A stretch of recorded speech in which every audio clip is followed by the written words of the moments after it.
Parshas Tazria. We'd like to speak today about the Haftorah for Parshas Tazria, which is in Melachim Beis, Perek Hey, where the pasuk speaks about Naaman, who was a general of the king of Aram, and he was Ish Godel. He was a prominent man before his Lord and respected, for through him, Kivoy Nosan Hashem Teshuah Aram. Through him, the salvation came to Aram. For Ish Hoya Giber Chayil, he was a great warrior, and he was a Metzora. He afflicted with leprosy.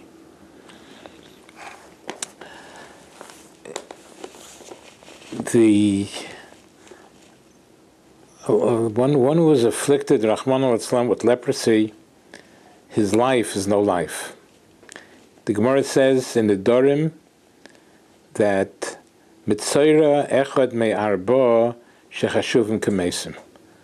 A Metzora, one who's afflicted with leprosy, is one of those that is considered as if he's dead.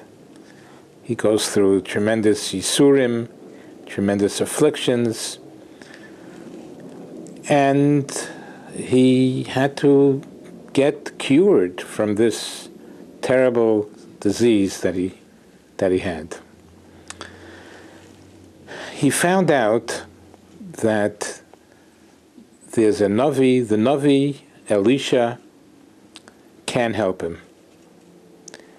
So immediately, as soon as he found out, he rushed and he gathered all the servants and he made a long trip, and he came to Elisha and he stood in front of his house, he stood in front of Elisha's house, besusai uverichbai, with his horses, with his chariots, with his servants, and Elisha sent down a messenger to him, and he said, in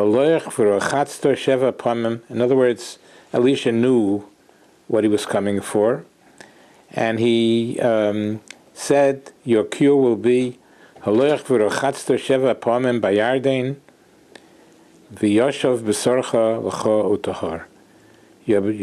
skin will become cleansed, you will be cured. Immerse yourself 7 times in the Yarden River. All of a sudden, what would any normal person do if he heard something that all I have to do is go in the Yarden River and be cured? He should have jumped for joy. But he didn't. He got very angry. And Vayiktzayv Naaman Vayelech. He's going home in anger. What's this all about? And he's going home, continuing to suffer with his disease. What's this all about? And the pasuk continues, he himself explained. And he said, I thought, Elai Yetzei Yotzai, I thought that Elisha, the Navi, would come down to him, and because I'm such a Giber Chayil, I'm such a prominent man, and I want the cover that Elisha should come down to me, and I would have wanted Elisha to come and wave his hands at me on the spot where I'm sick, and then a miracle would be performed. All he says is go into dip yourself into the Jordan River. I have better rivers than that in Aram. I have rivers that are better than the Jordan River. And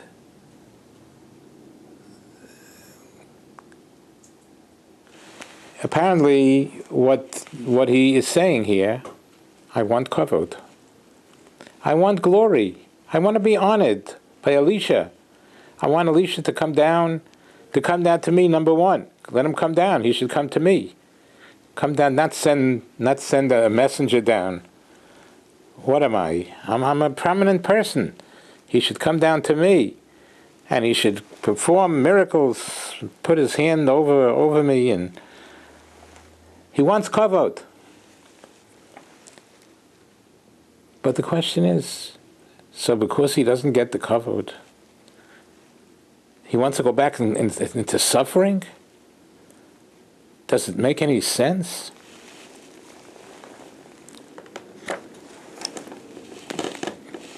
But we see from here that if somebody wants kavod, if somebody has midos rois, bad midos, he wants honor, he just wants honor and glory, the person can't think straight. He can't think straight anymore. All I want is kavod. That's my primary concern right now. I want to be honored. Who cares about being honored? You'll be cured. You won't be sick anymore. Isn't that more important? No. The head doesn't function. If a person is subjected to, if he has this desire within him, I must have kavod, I must have kavod, I must have kavod, I must have honor, I must have glory. He doesn't think that, and if you don't get it, isn't it simple? If you don't get it, if you don't get the kavod, you want to go back and suffer? It doesn't make any sense.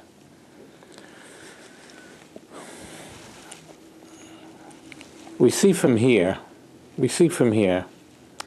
everybody knows what it says in Pirkei Avos. It says in Pirkei Avos, Hakina v'hataiva v'hakavod meitziin es ha'adam min ha'olam. If somebody is jealous, I can't take that my friend has something and I don't have it. Hakina and temptation, or I'm a person that is tempted for something, and he wants more honor.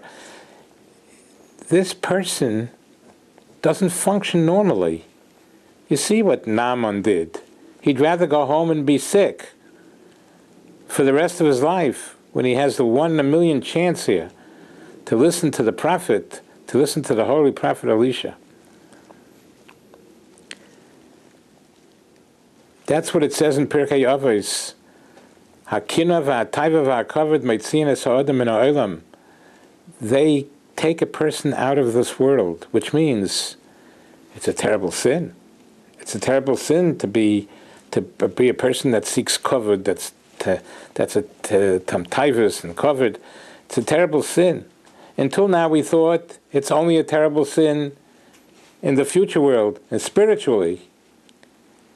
We see from here, it's not only meitziin es ha'adam min ha'olam haba.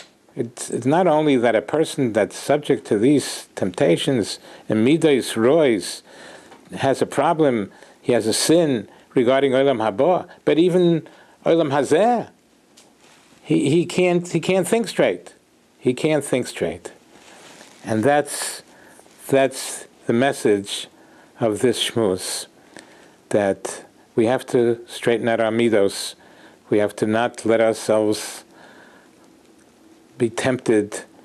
When a person is tempted to do things, when a person is jealous, his mind doesn't function. Kavod, I must have kavod, as if he's saying, if I don't get the kavod, I'd rather go back and suffer. Doesn't make any sense. He doesn't think straight if he's subjected to be a person of kina, taiva, and kavod. Not only in the future world, but even from this world, he loses this world. The Eibishter should help us. We should be zoicha to straighten out our midos, not to be jealous of other people. Hashem gave it to the other person because Hashem wants him to have it. Kavod.